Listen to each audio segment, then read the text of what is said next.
So during the past few days, we at the Newsfirst Weather Center brought details to you about the weather situation in Sri Lanka. So let me show you where the system was during the past few days. So on Wednesday, this system was located right here. This was quite closer to Sri Lanka, and on Thursday it was located right here. So it is moving away from Sri Lanka, quite moving away from Sri Lanka, and on Friday, today, it is located right here. So it is very closer to India. So according to the Met Department they issued a red alert today at 6 p.m. today. It said that the deep depression over the southwest Bay of Bengal intensified into a cyclonic storm named as Fengal.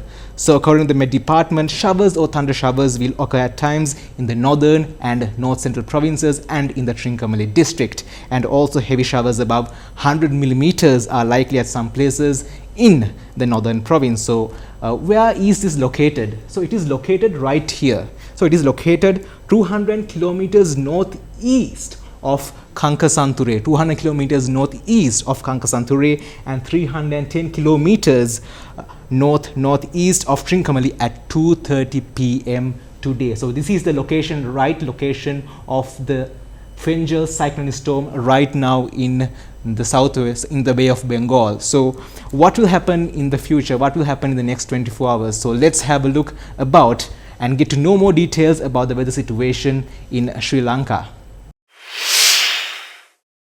The adverse weather has severely affected the daily lives of the people living in the Batticaloa district.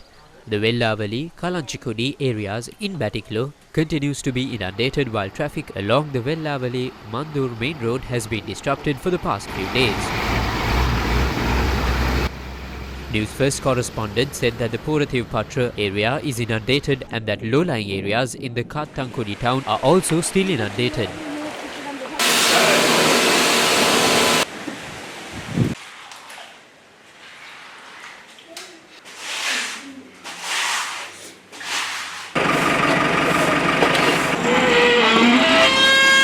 The displaced people from the Batticaloa district are temporarily seeking shelter in relief camps. Newsfirst correspondent said that 784 people from 253 families are seeking shelter at the Chenkaladi Vandaramullai Mahavishnu Vidyalaya. The Ampara district has been severely impacted by heavy rains. But fortunately, a reduction in rainfall has been observed today. Newsfirst correspondent mentioned that some areas are still submerged in water. Suduwala has suffered notable damages due to the collapse of the main road caused by the spillage of water from the Ampara reservoir. Newsfirst correspondent reported that all the small canals around the reservoir has been destroyed. The body of a person who was missing in Kalmunekittangi on the 26th was found this morning. The 47-year-old man, a father of two, was a resident of Pandiripu. Operations continued today to locate the two people still missing after a tractor was swept away in the Mavadi bridge of Ampara on the 25th. The tragedy occurred to a group of students from a madrasa school in Nindavur who were travelling in a tractor. The bodies of 7 of the missing people were found yesterday. Around 161,000 people have been displaced. 52 relief camps were placed across the district. By today, we were able to bring it down to 6 camps where 271 families are sheltering. A 74-year-old man died after a tree fell onto a house in Topputota, Vennappua.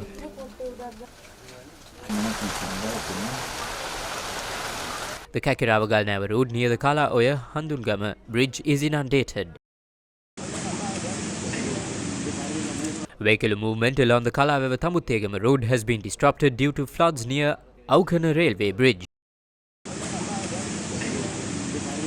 The road connecting Hurigaswaba to Eppawala via Katiyaba in Anuradhapura is inundated near the Hurigaswaba bridge. The Kambiliwava shoe bridge along the Vaunia Padaviya main road is inundated. In response to this situation, Navy officials have launched a boat service to facilitate movement across the bridge. The historic sacred city of Somavati in Polonnaruwa has been inundated for the past 3 days.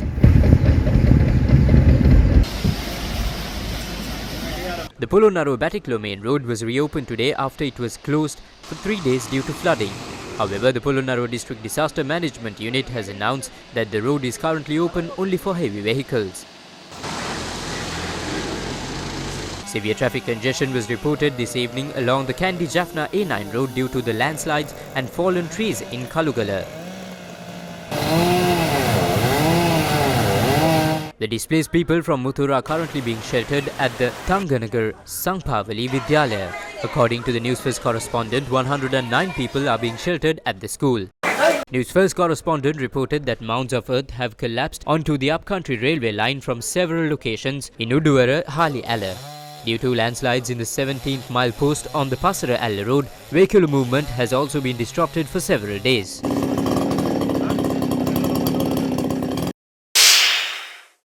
The irrigation department said that 40 large-scale reservoirs and 113 medium-scale reservoirs currently have their sluice gates opened. 2 sluice gates at the Intermediate Dam have been opened. At the Rajanganya Dam, 10 sluice gates were also opened today. 2 sluice gates at the Kalaveva Reservoir remain open, each at a width of 5 feet. All sluice gates at the Nachadua Reservoir have been opened, and the people residing on both sides of the Malvatoya have been advised to remain vigilant as per the reservoir's engineer's advice. 8 sluice gates at the Polgola Reservoir remain open. With the decrease in rainfall, all sluice gates at the Parakramasamudra Reservoir in Polonnaruwa were closed by noon today. The sluice gates at the Vimala Surendra Reservoir in Hatton Norton Bridge are still open, while the reservoirs at Castlereagh Dam and Muskelia Dam are near their spillway levels. A total of over 441,000 people across 24 districts have been affected by the adverse weather. Currently, more than 38,000 people are being sheltered in safe locations. A total of 347 safe shelters have been set up for them. In terms of fatalities, 13 deaths have been reported. More than 2,000 homes have been partially damaged. However, it is important for the people in areas like Iyannoya, Malvatoya and Mioya to remain vigilant as floodgates are open. The residents in the low-lying areas are being continuously informed and updated about the situation in those areas. During the Maha season, 250,000 acres of paddy fields were cultivated in the Ampara district. The district secretary said that approximately 75% of these fields are flooded. The paddy fields nourished by the Rajavava in Ampara have been severely affected by the floods. Newsfirst correspondent reported that a large volume of water has flowed from the forests into these paddy fields near the Buddhangala monastery. The crops are now about 20 to 22 days old. That crop has now been destroyed due to the rain. Last night, elephants trampled what remained of the cultivation, causing even greater destruction. I am at a loss for what to do to recover from this situation. We have already faced the worst possible loss.